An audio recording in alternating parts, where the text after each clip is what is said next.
Não desdigo isso e nem contesto.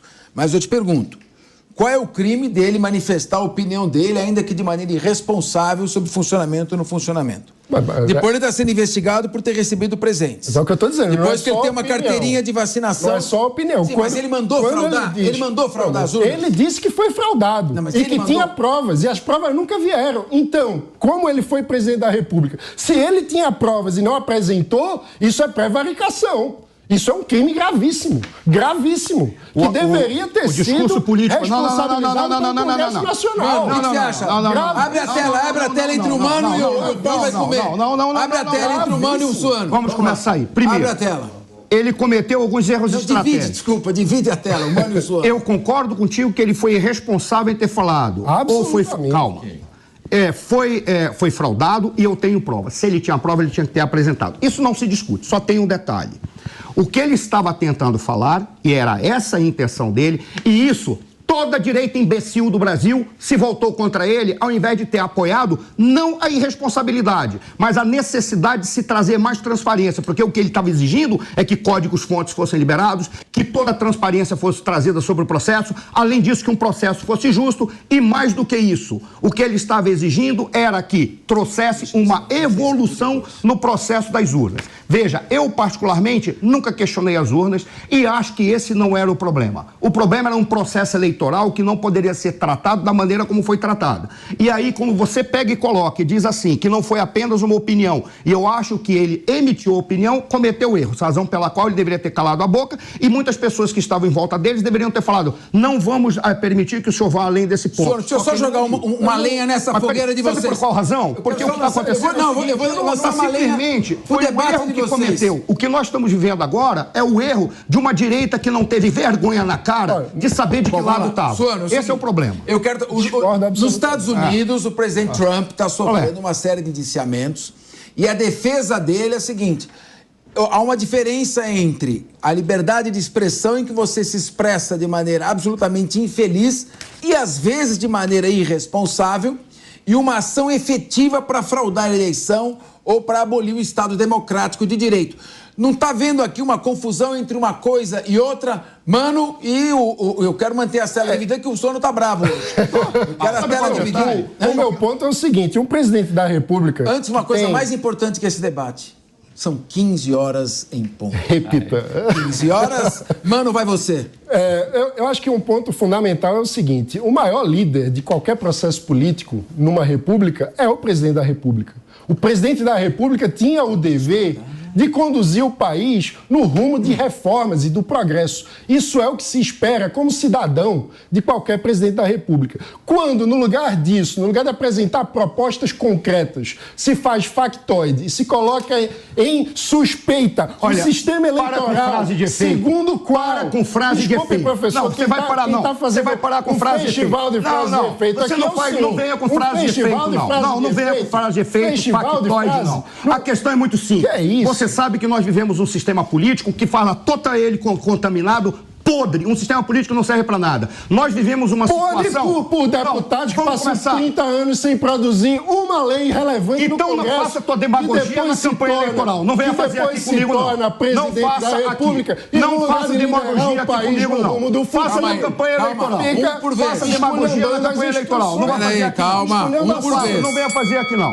O problema é muito simples. Nós temos um sistema político que quando eu dei uma palestra 2 dias antes do presidente assumir e que eu falava o seguinte, o presidente não deve cair na mesma armadilha que o Temer caiu. Imaginar que tem que fazer a reforma econômica sem fazer a reforma política. Ele tinha que ter negociado naquele momento, calma, naquele momento ele tinha que ter negociado 2 coisas. Primeiro, extingue a reeleição para que ele pudesse exigir uma transformação do sistema político imediatamente. A partir daí ele entraria com a reforma política. Mas essa é a tua opinião. Calma aí, professor. Eu não terminei de falar. Eu não terminei de falar. Essa é uma visão. Um minuto. Calma aí. É isso que fica lá. Porque você vai com frase de efeito. Você vem com frase de efeito. Calma, gente. Pera. Linha de frente. Calma, linha de frente. Então não vou aceitar. Calma. Você interrompeu o Mano várias vezes. Não vou aceitar. Não, eu não vou aceitar frase de efeito. Sabe por qual razão? Porque ele simplesmente usa uma frase e fica o dever dos outros explicarem aquilo que ele acusou. Eu entendi, peraí. Suano, o que eu entendi do Mano é o seguinte, ele esperava como pelo menos uma grande parte da direita liberal, pró-mercado, ele não tinha como, que o presidente fizesse as reformas estruturais. Capês, o Mano está dizendo que ele perdeu muito tempo com assuntos absolutamente secundários. Ele usou a expressão factóide, troca. Não tinha como. Bolsonaro tinha que nascer 300 vezes para conseguir. Não tinha como por causa do sistema político. Não tinha como esperar de Bolsonaro reforma. Eu já vou. Eu vou parar esse tema. Eu vou parar esse tema. Eu vou parar esse tema porque eu não quero briga. É que nem aquela palhaçada da emenda secreta. Mas o ponto, voltando ao ponto anterior, voltando ao ponto do patrimonialismo. Por vez. Quer ser eleito. Olha para onde está o problema. Não fica fazendo demagogia, não. Quem está no rádio, fica extremamente desagradável essa gritaria em cima do outro. Vamos falar... Sabe qual é o detalhe? Vamos fazer mas aí eu não posso aceitar certas coisas. Aí não dá. Vamos ouvir. Quem está no rádio, por exemplo, quem está nos assistindo ainda fica confuso. Mas quem está no rádio vê um vozeirão, não sabe quem está falando o quê. Então, calma. O Mano, eu vou devolver a palavra ao Mano, estava colocando o seu. Eu perguntei para ele. O presidente está sofrendo uma série de investigações e quando eu vejo essas investigações, eu não vi nenhuma ainda por um escândalo de bilhões, de uma fraude numa licitação, de um grande escândalo de corrupção. Eu estou vendo aqui sobre... Ele emitiu uma opinião infeliz, talvez irresponsável, recebeu presentes que não se sabe se constituem crime ou não, tem uma carteira de vacinação falsificada. O Mano levou para um ponto dizendo o seguinte: eu esperava que o presidente fizesse algumas outras medidas. Ele ficou se dedicando, vamos chamar factóides ou fatos menores, sem relevância. Exato. Perdeu tempo. E aí vem ao encontro do doutor Moinhos de Vento. E agora ele está sofrendo uma série de processos em razão desse tipo de bobagem que ele falou ou fez. Sim. Então, é isso que eu queria que você concluísse seu raciocínio, Mano. Exato. E o meu ponto é o seguinte: a gente não pode normalizar o patrimonialismo e ficar fazendo discurso, narrativa política para tentar fazer de conta que o crime, que o desvio, que a apropriação do Estado brasileiro, como se privado fosse, como se fosse o quintal da casa daqueles que ocupam o Palácio do Planalto, seja o inquilino que for, como se isso fosse uma questão menor. Não é uma questão menor. A forma de tratar o Estado brasileiro com impessoalidade, baseado em projetos claros para o país e não em interesses particulares, é fundamental se nós desejamos ter um país com perspectiva de futuro. E o que me deixa profundamente frustrado como cidadão é a gente ver a polarização que está posta hoje na política brasileira ter torcidas organizadas que basicamente normalizam esse discurso que não vai a lugar nenhum, Agora, pelo amor de Deus. Agora, não vem com essa conversa fiada, pelo amor de Deus. Deixa eu entrar nessa discussão com um ponto importante, que é o seguinte. Da mesma forma... Falou e não disse nada. Professor Suano. Não falou nada, não disse nada. Da mesma forma... Por causa do patrimonialismo, da casificação tântrica, da psicologia psicofásica. Não disse nada. Está falando da mesma bobagem que a gente ouve dessa direita estúpida.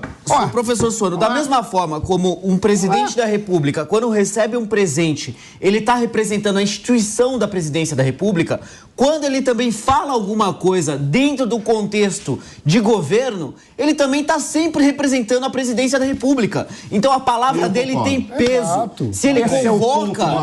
Se ele convoca... Ele tem que ir pra cadeia por causa disso? Mas ele tem que ir pra cadeia por causa disso? Bom, tem que ir ou não? Tem que ir. Tem que ir. Mas quem deveria tem que ser julgado? Quem deveria julgar ele é o Congresso Nacional. Tem que ser julgado como um presidente da República deveria ser julgado. Minha pergunta é, ele é ex-presidente, ele tem que ir pra cadeia por causa do que ele falou lá atrás com o presidente? Não, porque quando ele cometeu o teórico erro, é que eu concordo com o Mana, com o professor, que acho que no fim do dia a gente está falando um pouco bem parecido, o Bolsonaro falou coisas que talvez não devesse ter falado enquanto chefe de Estado, ponto. Naquele momento, quem deveria julgar ele se houve ou não um crime de responsabilidade pelas falas dele enquanto presidente era o Congresso Nacional. Não o fez. Acabou o mandato dele, ele perdeu a reeleição. Processo político. É política. É caça política que está acontecendo agora. Agora vocês estão falando muito do passado, viu? Eu discordo do que o Mano falou, da irresponsabilidade. O que me angustia é você frisar e pisar este discurso, esquecendo que isso fragmenta cada vez mais a direita. A direita tem que deixar isso de lado. Você sabe o que me angustia? Eu vou falar pra vocês. Sabe o que... Suano, sabe o que me angustia? Me angustia situação econômica caótica, me angustia desemprego, me angustia folha salarial carregada, falta de competitividade no mercado e me angustia, tanto quanto o passado, o futuro do imposto sindical obrigatório.